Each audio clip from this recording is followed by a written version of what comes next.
Hi 4 വർഷമായിട്ട് എൻ്റെ കബോർഡിൽ വെറുതെ ഇരിക്കുന്ന ഒരു സ്കേർട്ടാണിത്. എൻ്റെ കല്യാണത്തിന് തലേന്ന് എനിക്ക് വേണ്ടിയിട്ട് ഞാൻ തന്നെ സ്റ്റിച്ച് ചെയ്തിട്ടുണ്ടായിരുന്ന ഒരു ലെഹങ്കയുടെ സ്കേർട്ടാണിത്. അപ്പോൾ ഇത് വെച്ചിട്ടാണ് ഇന്ന് ചെയ്യാൻ പോണത്. എന്താ അതിട്ട് ചെയ്യാന്നുള്ള കുറേ കൺഫ്യൂഷൻ അടിച്ചിരിക്കേണ്ടി വന്നു. പിന്നെ എന്തായാലും ചെയ്ത് നോക്കാം, വെറുതെ ഇരിക്കണതല്ലേ, ഒരു ട്രാൻസിഷൻ കൊടുത്താൽ എങ്ങനെ ഉണ്ടാവും നോക്കാമല്ലോ എന്ന് വിചാരിച്ചു. അപ്പോൾ ഒരു ഫുൾ അംബർല സ്കേർട്ടായിരുന്നു ഇത്. ഇതിൻ്റെ താഴെ ഷിഫ്റ്റ് നെറ്റും ഒക്കെ വെച്ചിട്ടുണ്ടായിരുന്നു, അതൊക്കെ ഞാൻ അഴിച്ചു മാറ്റിയിട്ടുണ്ട്. അപ്പോൾ ഇനി നമുക്ക് സ്റ്റാർട്ട് ചെയ്യാം. ആദ്യം തന്നെ ഞാനിത് ഇതുപോലെ മടക്കി വെച്ചിട്ടുണ്ട്, എന്നിട്ടാണ് ബാക്കി ചെയ്യാൻ പോണത്. ഫസ്റ്റ് താഴത്തെ ഭാഗം ഒന്ന് ഒപ്പം നിൽക്കാൻ വേണ്ടിയിട്ട് ഞാൻ കറക്റ്റായിട്ടൊന്ന് കട്ട് ചെയ്ത് ജസ്റ്റ് ഒന്ന് കൊടുക്കണുണ്ട്. എന്നിട്ടാണ് ബാക്കി ചെയ്യാൻ പോണത്. അടുത്തിനി നമുക്ക് വേണ്ടത് എത്ര ലെങ്ത്ത് നമുക്ക് കിട്ടുമെന്നാണ്. അപ്പോൾ ഞാനൊരു മാക്സി ഡ്രസ്സ് പോലത്തെ ഒന്നാണ് ചെയ്യാൻ പോണത്. അപ്പോൾ എനിക്കുള്ള ലെങ്ത്ത് അതിലുണ്ടായിരുന്നു. അപ്പോൾ അതൊന്ന് അടയാളപ്പെടുത്തിയിട്ടാണ് പിന്നെ നമ്മളുടെ ഷോൾഡറും കാര്യങ്ങളൊക്കെ ഒന്ന് അടയാളപ്പെടുത്തി കൊടുക്കാൻ പോകണം. ഫ്രിഡ്ജിലൊക്കെ വെച്ച് തണുപ്പിച്ച് നല്ല മധുരമുള്ളൊരു തണ്ണിമത്തം കിട്ടി. അപ്പോൾ അതും കൂടെ കഴിച്ചു. എന്നിട്ട് ഇനി ബാക്കി സ്റ്റാർട്ട് ചെയ്യാം. നമ്മൾക്ക് വേണ്ടിയിട്ട് പല ഡ്രസ്സുകൾ സ്റ്റിച്ച് ചെയ്യുമ്പോൾ ഇത് അവരവസ്ഥ. നമ്മൾ അപ്പം തന്നെ അവരെ മെഷർമെൻറ്റൊക്കെ എടുത്തിട്ട് അടയാളപ്പെടുത്തി കൊടുക്കുക. സ്റ്റിച്ചിങ് അറിയണ ഏറെക്കുറെ എല്ലാവരുടെയും അവസ്ഥ ഇതേപോലെ തന്നെയാവും. ഇതിൻ്റെ മെഷർമെൻറ്റും അത് എങ്ങനെ ചെയ്യേണ്ട ട്യൂട്ടോറിയലൊന്നും ഇന്ന് ഞാൻ ഇങ്ങനെ പറയണില്ല. വേറെ ഒന്നും കൊണ്ടല്ല, ഇത് നോർമലി എൻ്റെ എല്ലാ വീഡിയോസിലും ഞാൻ കാണിക്കാറുള്ളതാണ്. ഷോൾഡറും ആം റൗണ്ടും അതൊക്കെ തന്നെയുള്ളൂ. അല്ലാണ്ട് പാറ്റേണും വേറെ വെറൈറ്റി ആയിട്ടുള്ള പാറ്റേണൊന്നും ഇല്ലാത്തതുകൊണ്ടാണ് ഞാനൊന്നും കാണിക്കാത്തത്. ഞാൻ ജസ്റ്റ് നേരെ കട്ട് ചെയ്ത് കൊടുക്കുകയാണ് ചെയ്യണത്. ഇത് ഭയങ്കര സിമ്പിളായിട്ട് എല്ലാവർക്കും ചെയ്യാൻ പറ്റും. വേറെ പ്രത്യേകിച്ച് മെഷർമെൻറ്റിൻ്റെ ആവശ്യമൊന്നുമില്ല. ഒരു ഫുൾ അംബർല സ്കേർട്ട് ആയതുകൊണ്ടാണ് എനിക്ക് ഇതുപോലത്തെ ഒരു ഗൗൺ ചെയ്യാൻ പറ്റുന്നത്. പിന്നെ മറ്റൊരു ബെനിഫിറ്റ് എന്താണെന്ന് വെച്ചാൽ ഇതിൻ്റെ കൂട്ടത്തിൽ നമുക്ക് അതിൻ്റെ താഴെയുള്ള ആ ഒരു ക്ലോത്തും കൂടെ ഒറ്റയടിക്ക് തന്നെ നമുക്ക് കട്ട് ചെയ്യാൻ പറ്റും.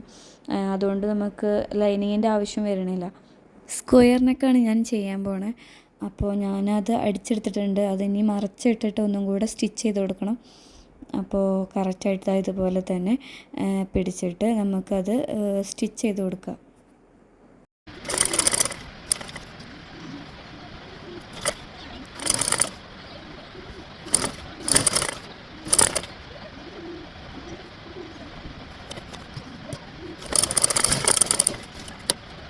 ഫ്രണ്ടിൻ്റെ ആം റൗണ്ട് ഞാൻ കുഴിച്ച് വെട്ടിയിട്ടുണ്ടായിരുന്നില്ല. അപ്പോൾ അത് ഞാൻ ഇപ്പോഴാണ് ചെയ്ത് കൊടുക്കുന്നത്. അതുപോലെ തന്നെ ഞാൻ സ്ലീവും കൂടെ കട്ട് ചെയ്ത് കൊടുക്കുന്നുണ്ട്. അത് ഞാൻ കട്ട് ചെയ്തിട്ടുണ്ടായിരുന്നില്ല. അപ്പോൾ എനിക്കൊരു ചെറിയൊരു സ്ലീവിൻ്റെ ആവശ്യം ഉണ്ടായിരുന്നുള്ളൂ. അത്യാവശ്യം വലുപ്പത്തിനുള്ള സ്ലീവിനും നമുക്ക് ഇതിന്ന് കിട്ടാവുന്നതാണ്. എനിക്ക് വേണ്ടത് എത്ര വെച്ചാൽ അത് മാത്രമാണ് ഞാൻ എടുത്തിട്ടുള്ളത്. അത്യാവശ്യം വീണ്ടും ക്ലോത്ത് നമുക്ക് ഇനി വേണ്ടെങ്കിൽ അതിലുണ്ടായിരുന്നു.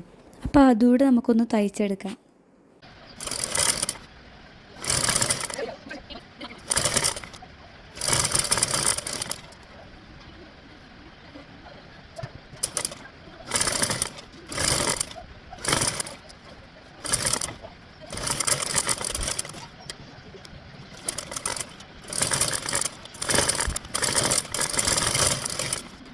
തയ്യൽ തുമ്പ് കാണാത്ത വിധത്തിൽ ഷോൾഡർ അടിച്ചെടുത്തിട്ടുണ്ട്.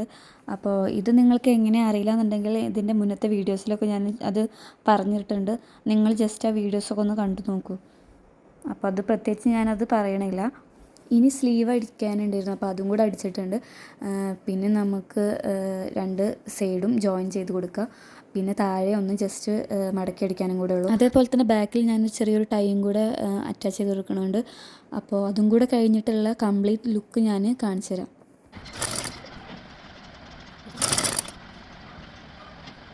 സ്റ്റിച്ചിങ് ഒക്കെ കഴിഞ്ഞിട്ടുള്ള ഇതിൻ്റെ ഒരു ഔട്ട്ലുക്ക് ഇങ്ങനെയാണ് വന്നിട്ടുള്ളത്. ഇതിൻ്റെ ഈ ഒരു ലുക്ക് നിങ്ങൾക്ക് ഇഷ്ടപ്പെട്ടോ എന്ന് നിങ്ങൾ കമൻറ്റ് ചെയ്യണം. നിങ്ങളുടെ കബോർഡിൽ ഇതുപോലത്തെ സ്കേർട്ടുകൾ ഉണ്ടെന്നുണ്ടെങ്കിൽ ജസ്റ്റ് ഒന്ന് ചെയ്ത് നോക്കൂ.